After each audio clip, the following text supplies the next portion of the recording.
up, and welcome back, everyone, to another episode of the Practical Planner Podcast. I'm one of your tri-coasts, if we want to call it that, Thomas Kopelman, here with Dave and Ann. How you guys doing today? Great. I'm doing awesome. It's like Happy for another one. It feels like one of the first times we have Ann on here and she's not sick. I feel like every time we had you off for a long time and then you were back and then you're sick, and we got everybody here healthy and ready to go and talk about a pretty cool topic. So, in my day-to-day life and working with clients, one thing that we talk about really often is how to help family. And, sometimes I work with younger clients and we're talking about like, hey, you have some wealthier parents. How do we have this conversation around how they can best help you? But then on the flip side of things, I work with some other clients who are in their 60s and 50s, and they're really thinking about how to help their kids as they become adults. And so there's really like three parts of that come up, right? It's gifting, there's loaning, and then renting. And so we're going to talk about all of those today. And, Ann, I kind of want to start this off with you because you really worked in that ultra high net worth space. And so I'm curious to hear your thoughts on this topic, because when I talk to people, normally there's always like this first option that you kind of, you educate on all of them, but there's one that you kind of push to because most people, it's most often used, and what was that for you guys? So here's the deal about gifting, right? You have a set of clients sometimes where they really want to help the second generation, right? Their kids or even actually grandkids to get a foothold in life. And they're thinking, hey, I have plenty of money at this point. I'm really happy. And so I can cut some sort of large check. And I just don't know how to do it. Is there a better way? And this is where planning is so important, right? Because at the end of the day, gifting is always an option. Let's say, for example, in this case, you have a client who's got kids and it's either a big wedding or they want to purchase a home. Let's say purchase a home. Let's settle on that. And they can cut a $200,000 check, right? They can just write it out, gift it to the couple, right? Let's say the kids are married or the kid is married, and then kind of walk away from that transaction. But for some clients, it's actually not the best outcome because they have just used some of their gift and estate tax exemption. And maybe it would have been better served keeping it for some other kind of gifting transaction. So like a trust of some sort, or, a bigger type of gift with maybe some valuation discount. And we can talk about what that means.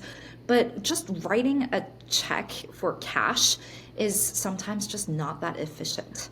It's kind of like giving a charity with cash, right? Like it works, you can do it, it's an option, but if you really want to plan, there is a better way to do it. And even if you want to do that 200,000, one of the value adds of having somebody like you or having me on the sidelines is you could think about planning to have a house years ahead of time, right? So like if you just say, hey, all of a sudden I thought if I wanted a house this year, I need 200K, one option would have been, your kid's becoming an adult. They're probably going to want a house in the next 3 or 4 years. What if we started to gift every year within the limits, right? They're now married. Now we're giving 38,000 to each spouse. You could accomplish that in 3 years and almost use no exemption. Yeah.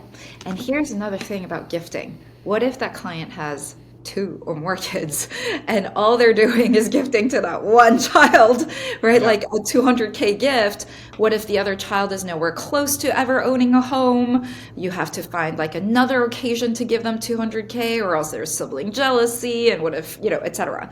And so sometimes you just want to avoid the gift. And you want to do something a little different. And so this is where lending actually comes into play. You're not implicating like your gift and estate tax exemption. You've kind of set it aside for some more powerful gifting strategies, or just not touching it and not implicating, sibling jealousy. Or you rent the place, right? We're talking about a home in this case. And you say, hey, for whatever reason, I'd rather, as the client, own the place and then find a way to transfer that property to you longer term. So you can do that. And we can unpack each of those. What does lending look like and what does renting look like? But Dave, do you have anything to add?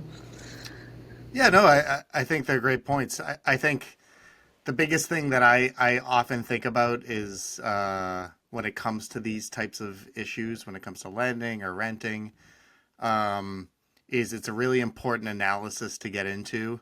But I think what people really need to realize is the formalities really need to be adhered to. It's one thing to say I'm gonna lend.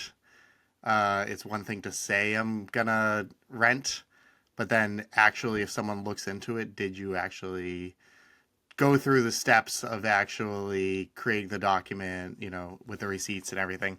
And one thing that comes up a lot, and it's interesting, and this more comes up in the realm of mortgages, is when a parent is going to help a child to buy a home, so with Be the mortgage. down payment, right? Oh, okay. They're going to fund the down payment. And so what happens is the parent will write a check, let's say for $50,000, $100,000. Child takes it. Now child gets a loan. They're going to use that for the down payment. Now the parent is going to have to sign a letter that the lender has provided that says, I think it's like an affidavit saying this was a gift that occurred. I'm affirming this was a gift. And a lot of times that's not truly what happened, right? A lot of times it is a loan. And so they want to be really careful about those kinds of things and making sure that everything jives, Yeah. I want to add a story in here when you talked about family here. So, Anne, you brought up the idea of like, family, giving to family, how it has to be equal and create problems. And I have to tell a client story. I'm going to be very vague. It's going to no way basically be able to give any details away, but I had the most insane story happen that their attorneys they work with, they've never heard of this happening. So moral of the story, I have a client, they do pretty well. They have a couple siblings, parents are doing pretty well. Parents' brother passes away. Okay. Not a high income person, but diligently saved, worth well over $10 million. And all the family wasn't very close. So they get there, they get to figure out about his will. All of the money was left to one of the sisters. Of the siblings, all money left. And they basically go in there and the dad's like, I just don't think that this is how it should be done. Like, you guys are well off. I think this should be split equally, and basically pulled her aside and was like, this could cause a lot of problems. Family has hard times, money can create issues, but also so can one person being picked as a favorite. Basically what happened is that she decided to split the money equally with everybody. So she chose to give up $8 million of her own to split it up among her family, make sure everything was equal, and help make sure that the family would not have issues come about for money. Have you ever heard that happening? No, but now I'm like, oh my God, that woman just used up all her exemption to give to her siblings. I'm not the advisor of this person. So I was like, wow. I can't believe that would happen. I don't know if necessarily that's going to end up becoming the best thing, but wow, that is the nicest thing I've ever heard anybody do. People out there exist, I guess, who are kudos to that sister. And you never know when you might have an inheritance or your clients might have an inheritance coming down the pipeline that is going to create those types of circumstances. Totally. Sorry to sidetrack us, but that did not fit on my podcast in any way. And as soon as you brought that up, I was like, oh my gosh, I have to bring this up because I was blown away by it. But anyways, I think what Dave is talking about is super interesting. I think this whole topic is really interesting because we kind of split up these three options when almost a lot of times these options end up becoming combined. What I see for a lot of the high net worth people is that they end up actually becoming the mortgage for their kids, right? They're like, hey, I'm pretty wealthy. I hold bonds in my portfolio. What might be better than holding bonds is actually just being the mortgage for my kids, right? AFR rates are still similar or lower, but you significantly help your kids, right? If you give up 0.5% of interest, but your kids save 3% on their mortgage, and then you can kind of always refinance and make those changes. I found that to be one of the best ways to help that actually doesn't hurt the parents as much as gifting if they're not necessarily in that space. Yeah, let's talk a little bit about these requirements, I think, for, anything but the gifting component, which is just writing that check, right? And so, and Dave, you hinted at them, so I just kind of wanted to put it out there. So you do need paperwork for the other strategies. And importantly, after everybody signed the paperwork, so you need a child who's willing to sign, You also have to administer the thing, meaning make sure that over time, either, rental income until the kids leave, or, the loan, let's say it's a 30-year mortgage, as you said, like the parent basically becomes a private bank, that the payments are actually being made and that people are behaving as though this was like a regular, lending transaction. And so, I was just for going to me, add, yeah. they're like, I think a lot of times people hear this and they're like, okay, great, 30-year mortgage, amortize the loan, et cetera. But I've actually seen in practice a lot of times they just do interest only loans because you can get a really large house, do an interest only loan, and really not have to use, they can forgive it, right? You're married and you still get that 38,000 each. You can get a pretty big house and have interest only and just have that all forgiven on a yearly basis. But be careful because if the IRS knows that what you want to do is just forgive the interest every year using each of your spouse's like 19K of Yeah. annual exclusion amount, that becomes like, ooh, too good to be true, right? So you can't even write that down anywhere or really have that kind of like expectation. It has to be like a Um, year by year decision. Yeah, exactly. well, that's always the thing to be thinking about a step transaction, right? Is can the IRS look at this whole transaction, see how it was done, and see kind of like what the goal was, even if each individual decision that was made, maybe like on its face, you could have some kind of legitimacy for. If they can collapse it all together and say, no, this was one transaction, this was just a giant gift, Mhm. that's what you need to look out for and make sure that you're putting the right documentation in place to say no, no, no, this was all above boards. This was not just to get around the gifting rules. So, And in terms of the loan, what you need in terms of paperwork is you need a promissory note or some sort of instrument that shows the IOU, right, the debt. And you need to have an interest rate because otherwise at below what's called the applicable federal rate is that's just a gift. Right? And so you go back, the backup is always like if you fail to have a good loan, then it was a gift, and that implicates gift tax exemption use, etc. It becomes messy. But anyway, so you do need an interest rate, and currently, I mean, I just looked it up. um, for March, if you have a monthly long-term note between your client and their child, it's going to be at 4.71%. So to your point, Thomas, this is so much better than probably what your child can get seven, from any yeah. bank out there, right? 4.71%. It's not as good as it was like 3 years ago when I was practicing. And there's an interesting They're in the technique. ones at that point, like 1.8, 1.9 or something. I mean, it was incredible. And so we wanted to lock down those rates. So I'll tell you about a funny technique. But you want the provisions to look like and walk like, real debt. So if you have interest only, there needs to be an expectation that the child can pay the balloon payment at the end of the 30 years. If it's, amortized, there's also needs to be an expectation the child could like actually pay you back, right? So like the credit worthiness of your child also matters in this. And then, of course, if you do plan on forgiving any of the interest or any of the payments, using the annual exclusion amount that you don't actually like, you sometimes do take interest payments. There's nothing in writing that you don't, have an expectation in the forefront, when the loan was put in place that would happen. So. This is this. I asked this question just from your guys' experience. Like, how often did you see clients or people get audited while doing strategies like this? And I know this, it's not the right way to look at things is like, okay, great. Because like in this situation, people are really not doing anything against the rule book, right? But like I always, whenever I work with really great tax people, they always bring up audit risk is something in every category they talk about, right? It's like, hey, do you really want to have a massive Schedule C or should you be a partnership or should you be an S corp, right? Like that is actually probably a good thing to do. Hey, like in trust and different things, they always bring it up. So I'm curious if you is like, have you ever seen people be audited for this? Because from the experience of people I've talked about, I've never. You always want to be by the book, and you always should be by the book, and we should always coach people to be by the book. I just didn't know in your experience working with that in that space if people did get audited and lose these type of cases often. No, I mean, to be fair, no, I don't think so. I don't think they do.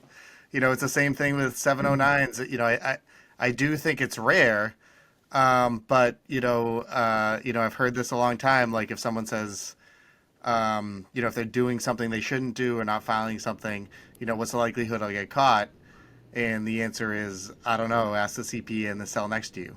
Well, You know, I think but, for it's For well, me, that's a good the point. answer is the audit risk exists. I mean, it's like the IRS has plenty of fish to fry, right? So there needs to be like some other red flag, some reason that this gift even Yeah. like, or the yes, loan ended up like on their radar. So if it's a one-off and you're just helping your child or your client is helping their child like put in place like a down payment or something, it's very unlikely. But that being said, let's say it's a big gift sale transaction where you also gift a component and then that note is really, really big and maybe there's a trust involved. And so there's all this like filing of tax returns, 709s. Of course, my clients got audited for that.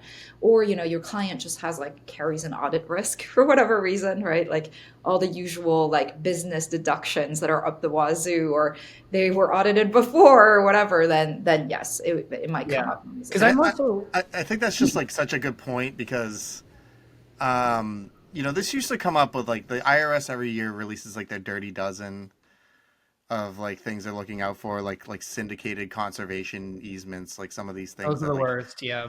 And like I remember like conversations come up with advisors of like this looks like really interesting for a client, and like don't just like realize that like if they enter into one of these types of transactions, they're not just going to get audited for that. That's going to open everything up. And now all these little paper cuts of things that maybe like we're talking about weren't things that you think you would get audited for or get caught for. These are all things that are going to maybe come to the forefront and then just be like paper cuts, everything that they're finding. Yeah. And you never know what that big thing is going to be. I mean, they might be audit, it might be a random audit, or it might be, you did something else, but it's not always that transaction is the thing that causes it. But if it's there, they're probably going to find it if they're opening everything else up. Yeah, and I even more so was specifically talking about like the forgiving the interest on a loan, like because that's one that unless they deem that loan not a true loan, because in most cases they probably wouldn't. Like that's not even a tax play for them. Like it's not them actually even getting money. It's oh well, maybe $400,000 should have went against against your gifting that actually does nothing for us. And so for most of the tax people I talk to is they really go after strategies that have big dollar impacts and that are going to net them more money because the IRS is very lean, right? Like even in the trust, I have somebody who worked at the IRS for a very long time. He said their trust department's like 4 people. Yeah, no, exactly. And especially in this environment right now, right? Where like, They're Might firing be more and two people more. now. yeah, because two of them were probationary. No. So anyways, yes, no, so I think you're right on that. But that being said, if there is an audit, please make sure that your client understood that they had to keep receipts of payments, right? Oftentimes in the intra-family context, it's really easy to just like start playing fast and loose between like child and parent, where interest payments get missed. Number one. But number two, it's not the full amount, right? And number three, it comes in through like Zelle or something and not like, this like incredible like paper trail. And I cannot tell you the number of times where I billed at, let's say, $1,000 an hour to trace back, because we expected some sort of audit or whatever else, tracing back payments between a child and a parent. And I was taking time as an attorney asking the child for all the Zelle screenshots, and that's all I got. And some were missing, and I had to create a chart. And that project alone probably cost the parents like, I don't know, $8,000, right? And so it's just like make sure Forgive that that too. right. Gift that too. Exactly. No, that actually is a gift because the parent is getting the value. Okay. But anyways, so all of that is to say, like, make sure these are people, and you can probably, as an advisor, be a pretty decent judge of that, knowing who your client is. These are people who are willing to go through that trouble. If Yeah. you're getting the sense like, this client is really not the type to be like, keeping a file folder with all this stuff from their kid, that's already a warning sign that maybe this is not the best Yeah. strategy for that client. That makes sense. Okay, sorry to derail us there, but so like gifting is obviously step one, right? Like simplest, hey, let's just gift, and we all know the easy parts of healthcare, education, etc. Like that all is kind of viewed in a silo. That is not going to count in the same gift category as everything else. Then if we want to help on, wedding is probably the one where probably nobody does it correct, would be my guess. Like I think everybody, but like technically, couldn't they just pay directly to the vendors and it's like also their event? The issue maybe comes in the transfer, but it's for the benefit. It's a Sometimes yeah, it's a gray area, right? It it's almost a feels like questionable weddings one are for the because parents half the time, anyways. yeah, who is, and I don't think, honestly, I don't think the IRS has ever addressed that. I don't think they ever would. Yeah, But probably not worthwhile. yeah, That but to a second. yeah, that is a question. Like a lot of times, those weddings are for the parents, so there is actually a legitimate argument. It's not even really a gift to anyone. Okay. They give it to the kid first. I think that's different. Now you're in a situation where clearly it went to. I mean, who knows? You might still be able to tie it, but yeah, that one specifically is an interesting one because, and I'm sure you could tie it to a lot of different things. That sometimes just because you're giving it for someone else's benefit, if you are yourself getting a benefit for it, it might not totally be a gift. Hmm. There are a couple of those actually, these categories where it's like, is it really for the benefit of the child or the parent?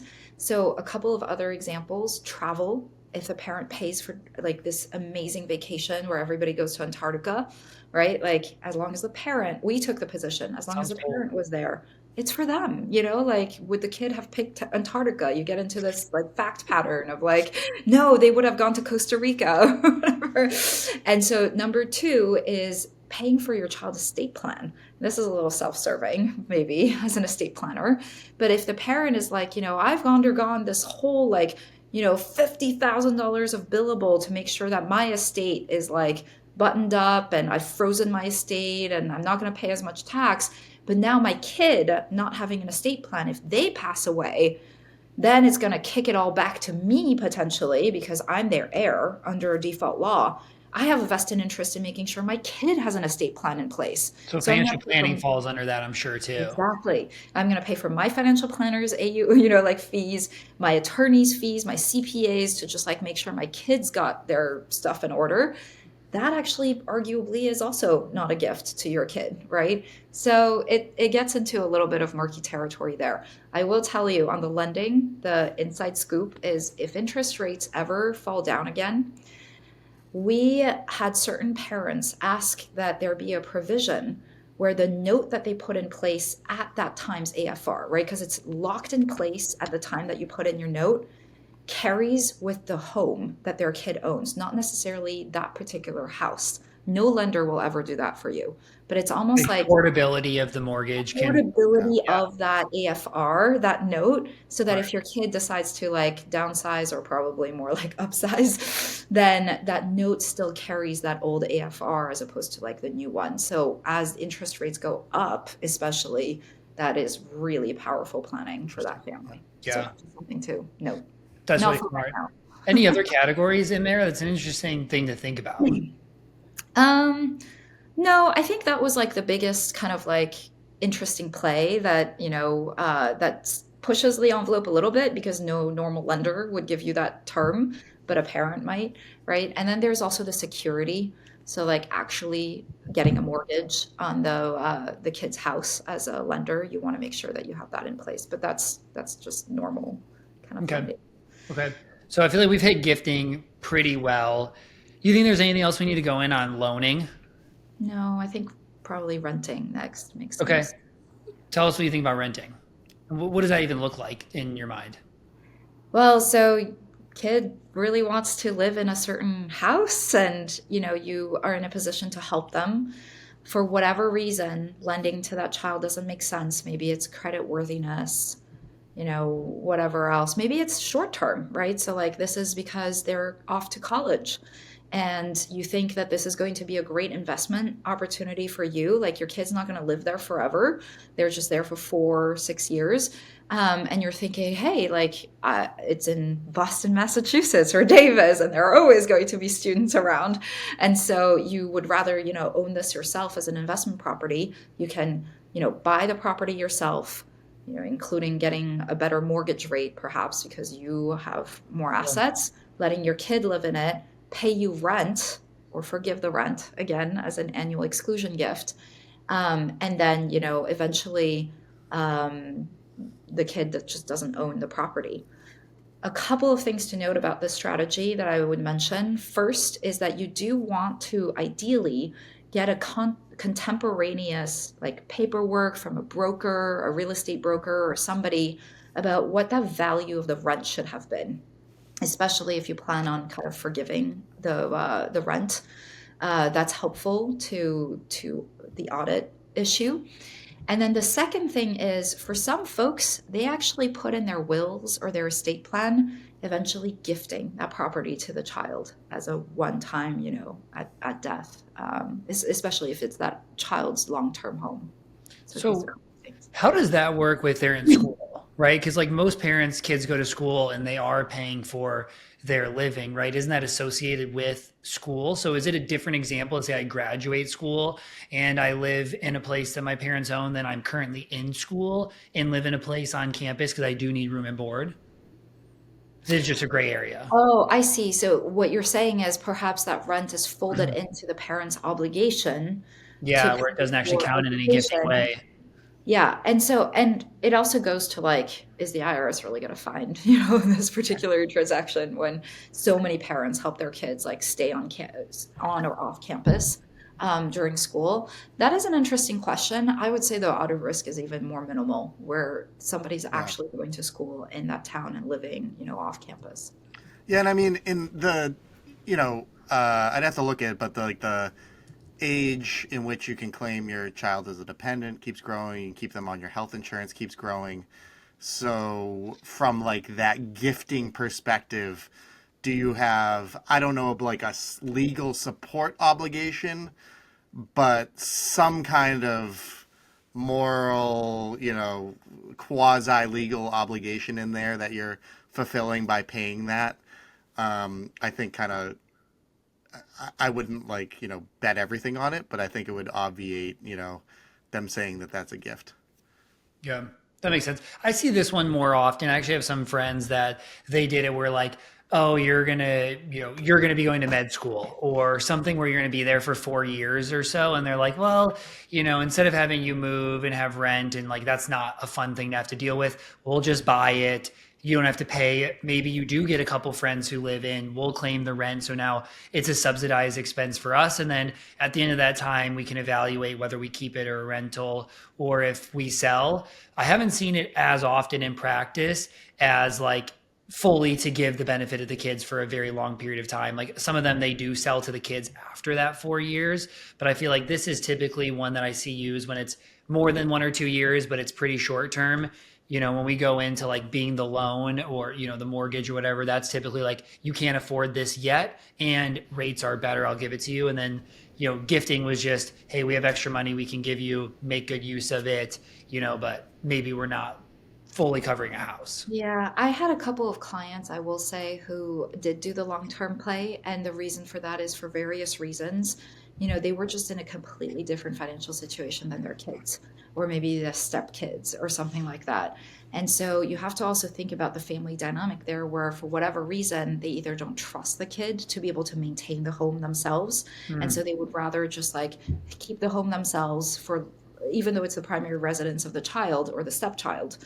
And there's some sort of like control or worry there that like the child is not able to handle that property, the ownership themselves, or because the child is dependent on government benefits or something, where all of a sudden having a certain net worth is going to like Push take them out away of those. Yeah. exactly. And so the client would rather keep the asset themselves and then eventually in the will or however get it to the kid.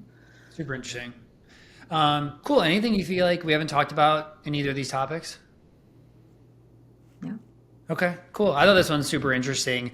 I think this is, I think for some advisors, they can relate. And I feel like when you work with low to mid wealth, gifting is probably the only strategy that comes into play, right? They're going to leave an inheritance. You probably don't have a lot of extra dollars, but maybe you help a school and maybe there's some one-off things you help with. The other two are really like we got some extra money to play with, and we realized that the impact is greater when you're in your 20s or 30s than it's going to be to get a larger sum of money when we pass away. And for most people, they're probably actually getting both. But all of these strategies are fun ones to plan. And I think the hardest dynamic for parents to navigate here is, how do we help our kids in a way where they don't become reliant and they don't like go achieve on their own?